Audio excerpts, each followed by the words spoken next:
prazer estar com vocês, alunos, estudantes da disciplina de Cultura e Mudança Organizacional. Eu sou a professora Silvia Generali da Costa e quero começar me desculpando pelos problemas técnicos que impediram a nossa webconf. Infelizmente não houve realmente como ajustar o som. Então eu, juntamente com a equipe, né, nós pensamos em conversar sobre as dúvidas que vocês expressaram e que não são poucas, não é? Eu estava olhando que elas basicamente englobam toda a apostila e toda a matéria. Mas vamos começar por algum ponto, e me parece que vocês estão um pouco ansiosos, como todas as turmas, em relação ao trabalho final.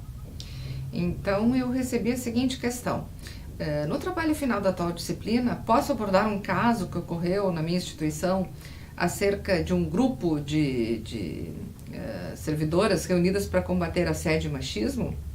Sim, pode e deve, porque se nós pensarmos, primeiro, a ideia é relatar e discutir algum caso da instituição em que pelo menos um dos membros do grupo, né, trabalhe.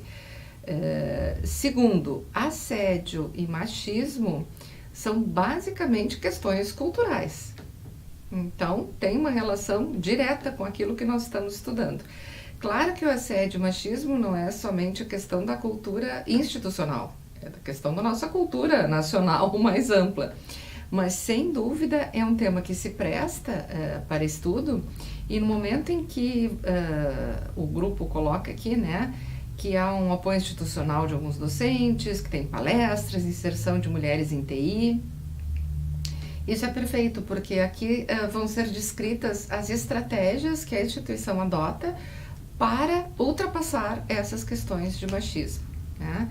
Se alguém trabalha, mas acredito que não, agora recentemente, foi a semana, né? Ainda está sendo apurado um caso de racismo em uma universidade aqui do Rio Grande do Sul, e além da investigação policial, porque o racismo é crime, inafiançável, imprescritível, além da investigação policial, a reitoria está tomando medidas para construir programas de extensão e programas de pesquisa, projetos de pesquisa ligados à temática, justamente para tentar propiciar, criar um ambiente em que haja essa mudança cultural. Porque somente punir os responsáveis sem que haja mudança de cultura resolve aquele episódio naquele momento, né? Se dá uma satisfação à sociedade pontual, mas não evita que novos casos venham a surgir. Então, em relação a essa consulta, esse trabalho está ótimo, acho que vocês podem ir perfeitamente nesta linha, tá?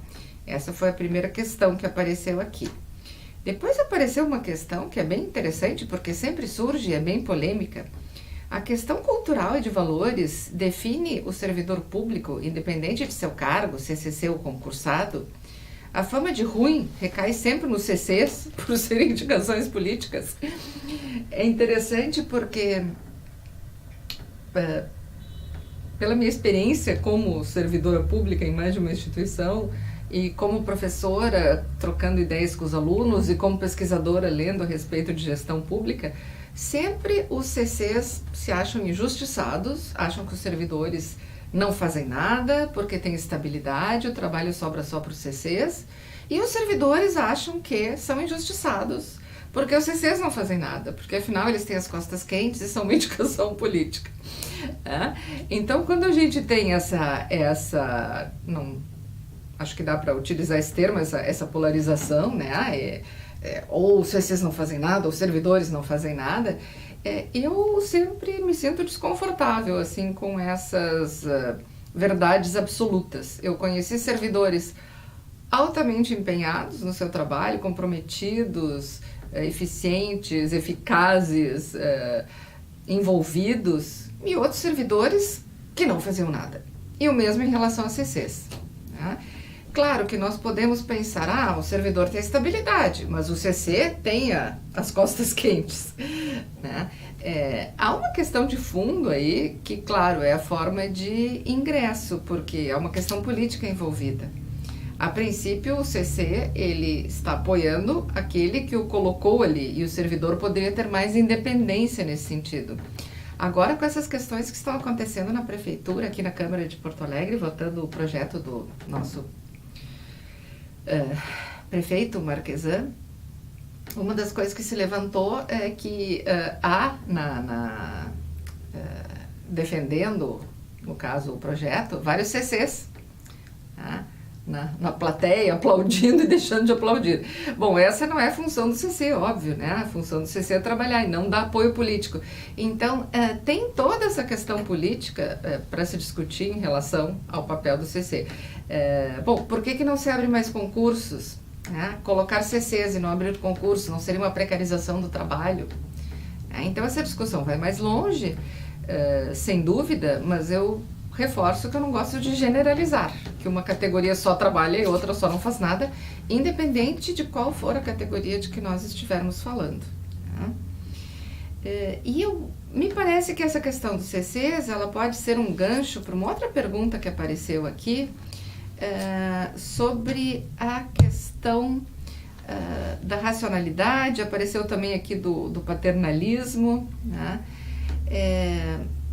Quando a gente falou na questão da racionalidade, sobre a organização ela ser pautada, né, numa visão racional, pelo que acontece no mundo lá fora, então nós teríamos uma ideia mais técnica, né? A sociedade tem tantos habitantes em idade escolar, precisa que determinadas competências sejam adquiridas, então nós vamos abrir X escolas. Isso é uma visão técnica racional. Mas aí que entra a questão política, e por isso eu fiz essa associação livre aqui com a questão dos CCs. Por que essas escolas então estão sendo abertas, se é tão óbvio e tão racional? Porque na questão interpretativista se mostra que a organização também tem seus valores, sua cultura, suas propostas, suas políticas, que fazem com que não só a técnica e a racionalidade funcione. Isso eu diria que vale para empresas públicas e privadas, porque quando se estuda na administração que as empresas são racionais, as organizações são racionais, vários autores, né, e a gente tem o Simon, que vocês devem ter estudado em tomada de decisão, que ele fala na racionalidade limitada, não são racionais. Por quê? Porque as pessoas não são racionais e as organizações são compostas por pessoas. Então, se nós pensarmos que nós podemos, somente através de uma boa técnica, promover uma mudança cultural, nós não vamos conseguir. Se nós não considerarmos os fatores humanos, os fatores políticos, os fatores motivacionais, as coalizões grupais, os grupos de interesses, nós não vamos conseguir, nós vamos entrar nesse embate técnico-político. E aí nós realmente não vamos chegar a lugar nenhum.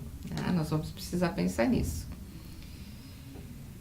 Há uma pergunta aqui sobre o paternalismo, se ele é visto de forma negativa e se isso nos diferencia do setor privado. Bom, aí vem de novo a ideia do vamos definir o que é paternalismo. Se nós pensarmos o paternalismo como uma coisa estritamente negativa, no sentido de uma proteção excessiva e desnecessária, ele é algo ruim, porque ele protege quem não precisa ser protegido e ele, em certo sentido, não permite que as pessoas cresçam, né? Por outro lado, e viemos nós com a perspectiva política, tem sido dito que alguns direitos dos servidores públicos são frutos de paternalismo, quando na verdade o servidor público, ele está, e aqui realmente não está no texto, mas uma opinião pessoal, né? Ele está garantindo alguns direitos que os trabalhadores da iniciativa privada estão perdendo e que são direitos básicos. Então, quando se fala em paternalismo, é paternalismo ter 13º, férias remuneradas. Bom, na verdade, isso é uma defesa que o servidor ainda consegue manter contra todo um movimento de precarização do trabalho que atinge a iniciativa privada. Mas tem algumas vantagens que são excessivas. Tem, pontualmente sim. Agora pergunto de novo, isso é paternalismo ou isso é uma decisão política? Por que algumas categorias de servidores públicos têm vantagens ainda, que preservam grandes vantagens e outras não? Então, é uma cultura paternalista ou estou jogando com a possibilidade de recompensar alguns grupos e outros não, para obter apoio? Bem, aqui vocês me pedem para comentar sobre mudança organizacional como transposição de objetos culturais, antropofagia organizacional, redução sociológica. Então eu pensei em fazer um breve resumo disso tudo, porque esses elementos estão ligados, né? A ideia é de que a mudança é um processo em que a transposição desses objetos culturais, eu diria o seguinte: não há mudança organizacional sem mudança na cultura organizacional. Porque a cultura organizacional, ela é a maneira através da qual, né, as pessoas interpretam, leem, entendem a organização. É o modo como as pessoas pensam a organização. Então, se eu não mudar a cultura, os valores, os pensamentos serão sempre os mesmos. E é esses pensamentos, valores e pressupostos e modelos mentais que vão gerar os projetos, as políticas e as ações. Então, se eu fizer alguma mudança sem uma mudança cultural, essa mudança ela vai ser pontual e vai ser breve. Que é o que se vê muitas vezes, né? Ah, tem um projeto maravilhoso, ele é implantado, daqui a 6 meses o projeto para de acontecer, né? Ou porque mudou a gestão, ou porque a verba foi destinada para um outro local, ou porque não foi considerado prioritário, porque não houve uma alteração da cultura, então esse projeto, né, surge como uma coisa nova, uma experiência, depois ele é posto de lado novamente. Tá? Então essa questão é fundamental. Agora, quando a gente fala na antropofagia organizacional, redução sociológica, que o professor Sandro Berg aborda muito bem, né? Ele chama a atenção que na cultura brasileira nós temos, né, o hábito de considerar o que é o estrangeiro melhor, né?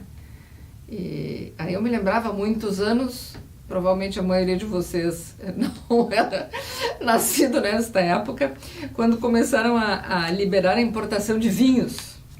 Então, o primeiro vinho alemão que chegou no Brasil, que se vendia nos supermercados, uma garrafinha azul, assim, era o máximo tomar aquele vinho. Claro, depois que se abriu mais para importação, se viu que aquele era o vinho mais barato que tinha na Alemanha, que ele não tinha nada de especial, mas era um vinho alemão. Uau, então é uma coisa bacana. Tem vinhos brasileiros muito melhores que aquele, mas na época poder comprar um vinho alemão era uma coisa fantástica, independente de qual vinho.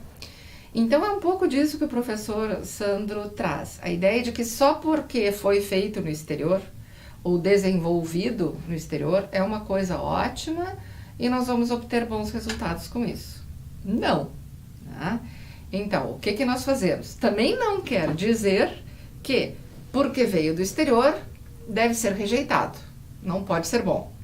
Ah, está sendo utilizado nos Estados Unidos do Donald Trump, então joga-se inteiramente fora. Não, pode ser que tenha alguma coisa positiva nesse projeto, nesse elemento. Então, qual é a ideia? A ideia primeiro da adaptação criativa é verificar o que este elemento, essa técnica, essa ferramenta, essa proposta, o que ela precisa para ser adaptada à minha realidade, porque a realidade do Brasil não é a realidade da Alemanha nem dos Estados Unidos. Né? E que seria adaptação criativa. E o segundo passo é, até antes de adaptar a questão da redução sociológica, pensar quais são os pressupostos que estão por detrás desse projeto. Porque não é simplesmente adaptá-lo, quando eu penso quais são os seus pressupostos, é verificar se é desejável adaptá-lo. Se eu concordo com os pressupostos subjacentes, se eles são desejáveis dentro das minhas políticas e princípios. Então, muitas das ferramentas gerenciais e administrativas e técnicas que vieram para as instituições públicas vieram dentro do conjunto de pressupostos da nova administração pública, né? Da época da qualidade, né? Da qualidade total, da mensuração de resultados, da estabelecimento de metas, avaliação de desempenho, depois veio o desempenho por competências, etc, etc.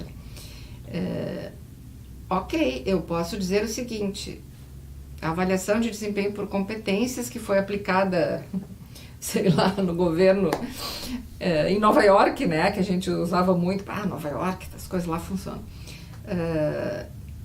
Eu preciso adaptar, porque aqui, né, o meu governo municipal tem diferente número de servidores, ou tem outras características. Mas, independente disso, eu tenho que verificar, né? Será que estabelecer metas, cobrar por metas, ou será que o conceito de competências, ele é desejável? Né? O que eu estou trazendo para dentro do serviço público? Pressupostos de iniciativa privada que têm objetivos diferentes das instituições públicas? Essa que é a questão. Então, a questão não é, como tem aquela velha expressão, né, jogar fora o bebê junto à água do parto. Não é o me desfazer de tudo, por outro lado, não é o aceitar tudo.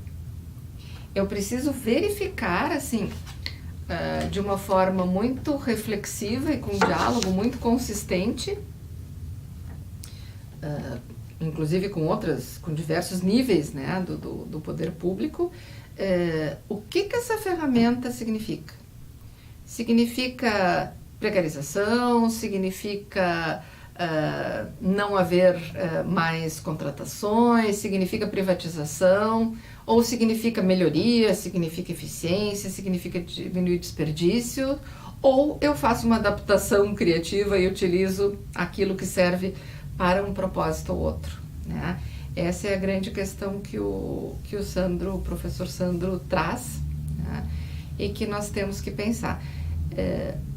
Mesmo nas empresas privadas, há muito esse costume de importar pacotes. Agora é qualidade total, todo mundo compra qualidade total. Depois era reengenharia, depois era downsizing, depois era não sei o quê, depois veio gestão por competências. Então as empresas compram esses pacotes, até o Thomas Wood Jr. fala muito, né?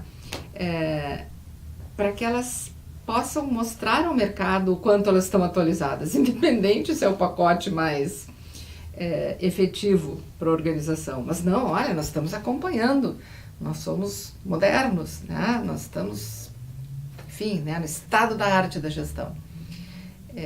As instituições públicas não podem se dar o luxo de fazer isso, primeiro porque tem um compromisso público com a gestão de recursos, né?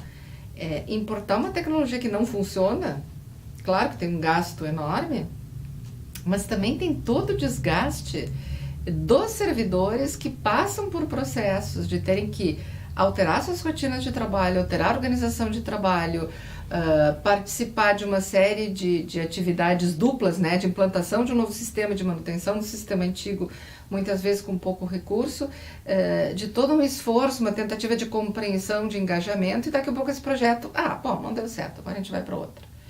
Né? Então isso tem um custo para a motivação dos servidores, além do custo financeiro, muito elevado. Né? Então tem que se repensar. E na gestão pública tem também eu acho que é um fator que potencializa essa ideia de aderir a novidades de uma forma acrítica, que é a mudança frequente de gestão. Né? Cada novo gestor público, ele quer imprimir a sua marca. E muitas vezes isso significa engavetar o projeto anterior do seu antecessor, principalmente se era de outro partido, para dizer, não, olha, o que o meu oponente partidário, né, o que ele estava fazendo não funcionava, agora eu vou fazer alguma coisa que dá mais certo. E aí se perde muitas coisas interessantes. E o tempo é curto entre uma gestão e outra para fazer essa avaliação do que realmente vale a pena manter, né? Teve alguns candidatos, um especialmente que me ocorre, que fez a campanha dizendo, vamos manter o que funciona, vamos eliminar o que não funciona. No fim, a coisa não aconteceu exatamente assim. Mas a maioria sequer se propõe isso, né? A ideia é chegar e dizer, bom, agora vai ser my way. I did it my way. Essa é a minha marca pessoal. E aí é um campo muito fértil para consultores, escritores que estão lançando ferramentas, que muitas vezes são ferramentas que têm um nome novo, mas de novidade não tem nada, né? parece alguma coisa requentada, escrita de uma outra forma, mas esses pacotes são vendidos a preço de ouro e eles dão uma falsa impressão de modernidade. Né? Agora isso é o mais inofensivo, né, que dá uma falsa impressão de modernidade. O problema é realmente quando não é feita uma avaliação desses pressupostos e valores subjacentes, e aí sim, aí se implanta algo com uma intenção que não é aquela que é colocada. Tá? Nós temos vários exemplos, né? Bom, vamos... o que significa enxugar a máquina administrativa? Né? Cortar gorduras, acabar com os privilégios. Aí tem várias expressões que a gente vê que vêm da iniciativa privada, mas que não é realmente adotado de uma forma crítica, né? Então, assim, acabar com gorduras aonde? Que tipo de gordura? O que realmente está sobrando? Aonde está sobrando? Né? E quando a gente ouve assim, mas tal órgão, o salário médio é 30 mil reais. Salário médio. De repente tem alguém ganhando 2, alguém lá em cima. Então, quem pretende trabalhar, né, com essa questão pública. Então, assim, para finalizar, com a mudança em instituições públicas, primeiro, não pode jamais desconsiderar o componente político. Não pode jamais desconsiderar as resistências à mudança, principalmente as coalizões grupais. Como é que os grupos de interesse se organizam? Em terceiro lugar, ele tem que pensar aquilo que está sendo trazido de novo, quais os valores e pressupostos básicos daquele novo objeto cultural. E finalmente se lembrar, aqui para nossa colega que está pensando em trabalhar a questão do machismo, do assédio, que mudança cultural ela é lenta, gradual e tem que ser trabalhada constantemente. Não se muda mudança com projeto, tem que ser uma pauta constante. Né? Quantos anos nós levamos para quebrar algumas questões de machismo, por exemplo? Né? Se nós formos olhar para trás em termos históricos, são coisas muito recentes. Então, assim, são coisas que têm que ser reforçadas e trabalhadas diariamente. Tá? Bom, fácil não é, mas para isso estamos nós aqui. Não é verdade? Então, desejo um bom trabalho a vocês. Peço mais uma vez desculpas que o áudio não funcionou. E, enfim, nós ainda vamos, acho que, fazer alguns contatos até o final da disciplina. Se surgirem mais algumas dúvidas, nós podemos nos comunicar se o som funcionar por uma webconf, se não funcionar uma gravação. Enfim, acharemos uma maneira, certo? Muito obrigada, então, pela atenção e um bom curso para vocês.